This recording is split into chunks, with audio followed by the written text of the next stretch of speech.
Boa tarde, o meu nome é Juliana dos Santos, eu sou aluna de doutorado do Programa de Pós-Graduação em Educação em Ciências e Matemática da PUC do Rio Grande do Sul, sou orientanda da professora Isabel Lara e participo do grupo de estudos e pesquisas em etnomatemática aqui da nossa universidade. O objetivo do que eu trago para a nossa conversa hoje é refletir sobre a articulação entre a história da matemática e a etnomatemática nos processos de ensino e de aprendizagem na educação básica. Então, para isso, eu trago os resultados obtidos com a realização de uma pesquisa que se realizou no ano de 2018. Foi a aplicação de uma proposta de ensino sobre o conceito de multiplicação. Essa proposta se deu com 18 estudantes do 5º ano do ensino fundamental de uma escola pública da cidade de Porto Alegre, aqui no estado do Rio Grande do Sul. Bom, antes de falar especificamente sobre a proposta de ensino, é interessante destacar alguns dos referenciais teóricos que embasam, a elaboração e a análise dessa proposta de ensino. Nós partimos do conceito dambrosiano de etnomatemática, que são, para o autor, as diversas formas, técnicas, maneiras, de lidar, aprender, conhecer o ambiente que nós vivemos. Então, nesse sentido, D'Ambrosio, destaca que para ele a matemática, como nós conhecemos ela hoje, ela é, na verdade, uma etnomatemática, que foi originada e desenvolvida principalmente na Europa Ocidental. Sendo assim, existem outras formas de matematizar, originadas e desenvolvidas por povos europeus ou não, mas que não constituem a matemática como nós conhecemos ela hoje. Os modos de matematizar mencionados por D'Ambrosio, eles podem ser considerados jogos de linguagem no sentido wittgensteiniano do termo. Isso porque eles são modos próprios, particulares de linguagens, que são pautados por regras específicas e relacionadas às formas de vida nas quais se desenvolveram. Por outro lado, a etnomatemática pode ser considerada como um programa de pesquisa que procura entender o saber fazer matemático desenvolvido ao longo da história da humanidade. Nesse sentido, o saber fazer matemático está contextualizado de acordo com o grupo ou com o povo, com a comunidade na qual ele se originou e se desenvolveu. E é por isso, então, que a etnomatemática, enquanto um programa de pesquisa, ela analisa, estuda os processos de geração, organização e difusão do conhecimento matemático. Portanto, é a história da matemática que possibilita a etnomatemática perfazer esses processos, compreender esses processos de geração, organização e difusão do conhecimento matemático. Por meio da história da matemática, a etnomatemática pode compreender como se deram os processos de geração, organização e difusão do conhecimento matemático. Essa articulação do conceito d'Ambrosiano de etnomatemática com o conceito wittgensteiniano de jogos de linguagem, ela vai ao encontro do entendimento de Miguel e Miorin sobre a história da matemática. Portanto, para Miguel e Miorin, a história da matemática ela pode ser entendida como um conjunto heterogêneo de formas simbólicas produzidas por comunidades de memórias envolvidas e produtoras de diferentes jogos de linguagem. Então, nesse sentido, nós podemos afirmar que por meio da história da matemática é possível encontrar outras formas de matematizar, outras formas simbólicas, outros jogos de linguagem produzidos por outras formas de vida e que não constituem o corpo de conhecimento que nós conhecemos hoje por matemática. Então, em resumo, por meio da articulação da história da matemática com a etnomatemática, é possível analisar como esses outros modos de matematizar, marginalizados ou não, foram gerados, organizados e difundidos. E desse modo, se criam condições de possibilidade para compreender quais foram as relações de poder e saber enfrentadas historicamente por esses distintos modos de matematizar.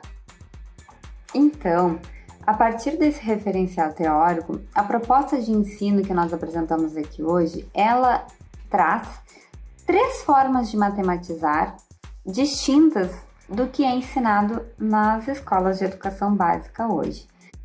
São eles o método egípcio, o método da gelósia e também o método chinês. Não são os únicos, porém foram os escolhidos para a realização dessa proposta de ensino.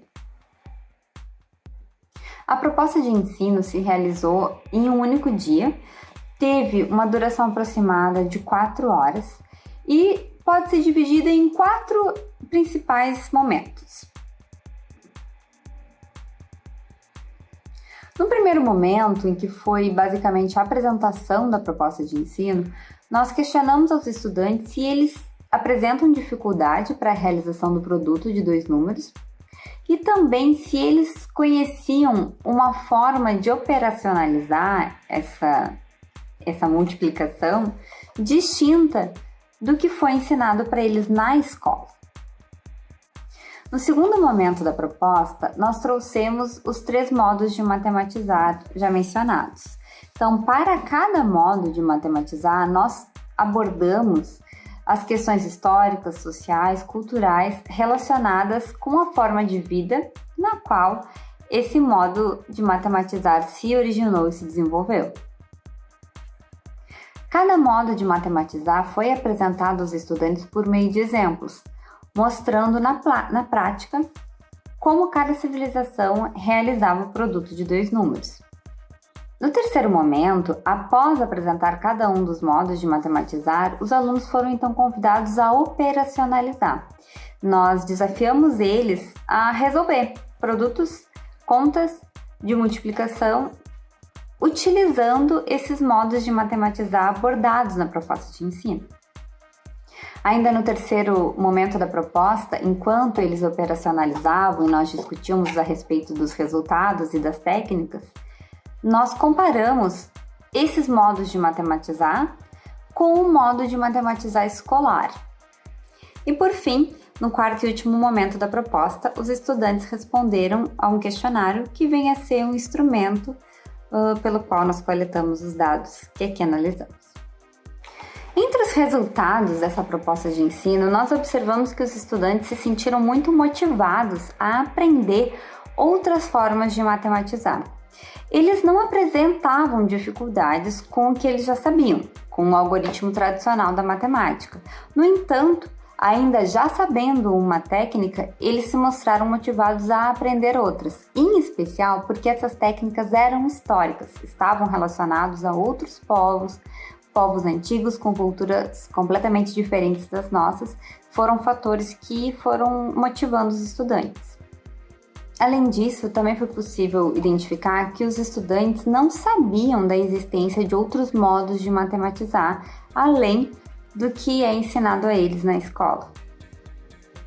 Outro resultado interessante alcançado com essa proposta de ensino foi que, apesar de trazer modos de matematizar distintos, com jogos de linguagem e regras distintos do que eles aprendem na escola, esses distintos modos de matematizar ajudaram os estudantes a compreender melhor o algoritmo aprendido por meio da matemática escolar. Isso porque algumas técnicas como a gelósia, por exemplo, ela trabalha com a questão da dezena, unidade, centena e assim por diante, que vem a ser uma das regras do algoritmo da matemática escolar. Outro resultado observado foi que, por meio da proposta de ensino, os estudantes puderam refletir sobre a hegemonia dos jogos de linguagem presentes na matemática escolar e também puderam refletir sobre as vantagens e as desvantagens que cada método tem, tanto entre si quanto sobre o método da matemática escolar. Também foi possível observar que esses estudantes eles estavam capturados pelo discurso da matemática escolar de que só existe uma única forma de matematizar, que apenas o que é ensinado na escola é o correto. Isso foi possível observar de acordo com os ditos que os estudantes traziam nos questionários. Foi possível observar as relações de poder e saber presentes dentro da escola, porque alguns estudantes mostraram interesse em utilizar essas regras de seu dia a dia futuro da escola, mas eles deixaram bem claro que a utilização ou não dessas técnicas dependeria da aprovação da professora.